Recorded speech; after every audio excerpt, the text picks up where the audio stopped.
سمر ڈوگر صاحب نے لندن سے ہمیں پوچھا ہے، وہ کہتے ہیں کہ رکوع میں شامل ہونے کے لیے کیا انسان جلدی کر سکتا ہے؟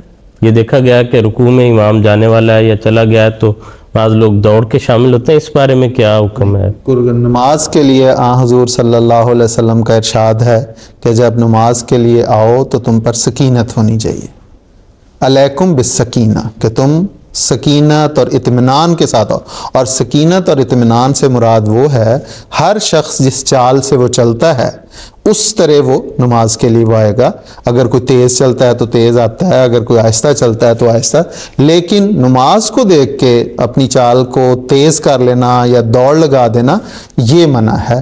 اس میں حضور نے فرمایا ما ادرکتم فصلوا وما فاتکم فاتموا، کہ جو تم پر سکینت ہونی چاہیے، اور جب تم نماز کے لیے آؤ جو تمہیں مل جائے اسے تم پڑھ لو، اور جو رہ جائے اسے بعد میں پورا کر لو. تو اس لیے اس میں سکینت اور اطمینان ضروری ہے.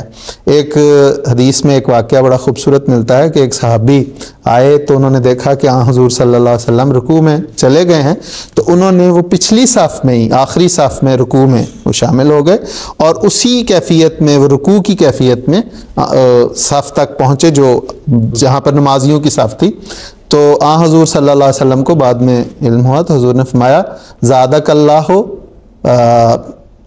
اللہ لفظ میرے ذہن سے نکل رہا ولا تعود، کہ اللہ تعالیٰ زادک اللہ حرصاً ولا تعود، کہ اللہ تعالیٰ تیری طمع نیکی کے لیے تیری طمع جو ہے اس کو بڑھائے، لیکن آئندہ ایسے نہ کرنا.